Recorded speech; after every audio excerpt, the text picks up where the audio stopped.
ఏపీలో సంక్రాంతి సంబరం మొదలైంది. భాగ్యనగర వాసులు పల్లెలకు చేరుకుంటున్నారు. దీంతో టోల్ ప్లాజాల దగ్గర భారీగా ట్రాఫిక్ జామ్ అవుతోంది. టోల్ ట్యాక్స్ ఎత్తేయాలని ప్రయాణికులు డిమాండ్ చేస్తున్నారు. గోదావరి జిల్లాలో ఇప్పటికే సందడి షురూ అయింది.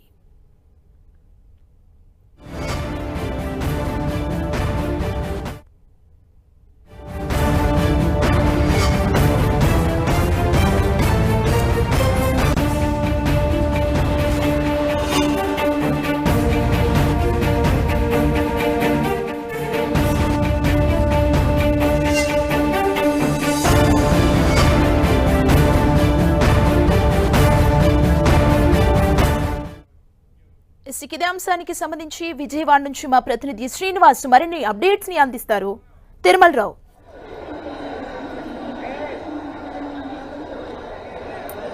సుమా, విజయవాడ పండిట్ నెహ్రూ బస్టాండ్లో ప్రస్తుతం మనం ఉన్నాము. సంక్రాంతి పండగ వచ్చిందంటే చాలు ఎప్పుడెప్పుడు మన గ్రామాలకు వెళ్దామా, ఎప్పుడెప్పుడు బంధుమిత్రులతో సంతోషంగా గడుపుదామంటూ ప్రతి ఒక్కరు చాలా ఆసక్తిగా ఎదురు చూస్తూ ఉంటారు. ఆ సమయం రానే వచ్చేసింది. మరి 3 రోజుల్లోనే సంక్రాంతి పండగ మొదలవుతా ఉంది. ఇప్పటి నుంచే తమ గ్రామాలకు వెళ్లి బంధువులను, మిత్రులను, అదేవిధంగా తమ రక్త సంబంధులను కలిసి సంక్రాంతి శుభాకాంక్షలు చెబుతూ సంతోషం గడపాలని చెప్పేసి ప్రతి ఒక్కరు ఆశిస్తారు. తమ ఊళ్ళకు వెళ్లేందుకు పెద్ద ఎత్తున ఇక్కడి నుంచి బయలుదేరుతూ ఉంటారు. ఇక్కడ చూడొచ్చు, మనం విజయవాడలోని పండిట్ నెహ్రూ బస్టాండ్లో ఉన్నాము. ఉదయం నుంచి ఈ రద్దీ ఇట్లా కొనసాగుతూనే ఉంది.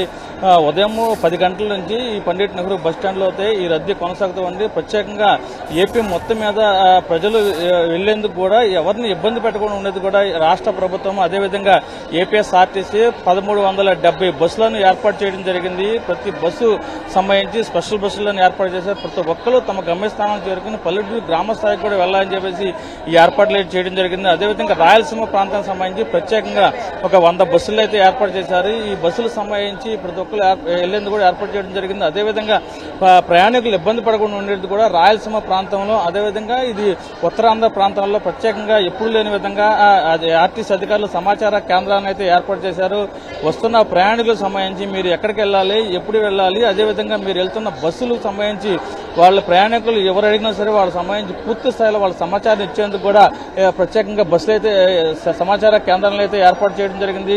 వస్తున్న ప్రయాణికులకు ఎలాంటి ఇబ్బంది కలగకుండా ఉండేందుకు కూడా ఆర్టీసీ యాజమాన్యం సంబంధించి ప్రయాణికుల రద్దీని దృష్టిలో ఉంచుకుని ఈ సమాచారం అయితే అందిస్తున్నారు. అదేవిధంగా ఈ ఆర్టీసీ బస్సు సంబంధించి ప్రయాణికులు రద్దీని దృష్టిలో ఉంచుకుని జేబు దొంగలు వాళ్ళ చేతువాటాన్ని చూపించేందుకు కూడా ప్రదర్శిస్తూ ఉంటారు. ఈ నేపథ్యంలోనే ప్రతి 4 ప్లాట్ఫారంకు ఒక కానిస్టేబుల్ అయితే పోలీసులు అయితే ఏర్పాటు చేయడం జరిగింది. పోలీసులకు సంబంధించి పూర్తి స్థాయిలో పర్యవేక్షిస్తూ ఎవరైనా జేబు దొంగ వీళ్ళకి కంటపడినా, అదేవిధంగా బ్లేడ్ బ్యాచ్ సభ్యులు వీళ్ళకి కంటపడినా సరే వాళ్ళని అరెస్ట్ చేసేందుకు కూడా పోలీసులు అయితే సన్నద్ధంగా ఉన్నారు. ఏదేమైనప్పటికీ ఈ బస్ స్టాండ్ సంబంధించి ప్రయాణికుల రద్దీని దృష్టిలో ఉంచుకుని ప్రణాళికబద్ధంగా ఒక 20 బస్సులు ఈ రోజు ప్రత్యేక స్పెషల్ బస్సులు వేసామని చెప్పేసి అంటూ, అదేవిధంగా ఈ 20 బస్సుల కంటే ఎక్కువ మంది ప్రయాణికులు వస్తే మాత్రం ఇమీడియట్ గా ఎఫెక్ట్ గా వీళ్ళకి సంబంధించి ప్రత్యేకంగా మరో బస్సులకు ఏర్పాటు చేసేందుకు కూడా ఎప్పటికప్పుడు ప్రణాళికబద్ధంగా సిద్ధంగా వెళ్తున్నారు. మరో విధంగా చెప్పుకుంటే ఈ రోజు ఆర్టీసీ ఎండీ, ప్రస్తుత డీజీపీ ఆర్టీసీ ఎండీగా కూడా కొనసాగుతున్నారు. ఈ ప్రయాణికులు రద్దీని, అదేవిధంగా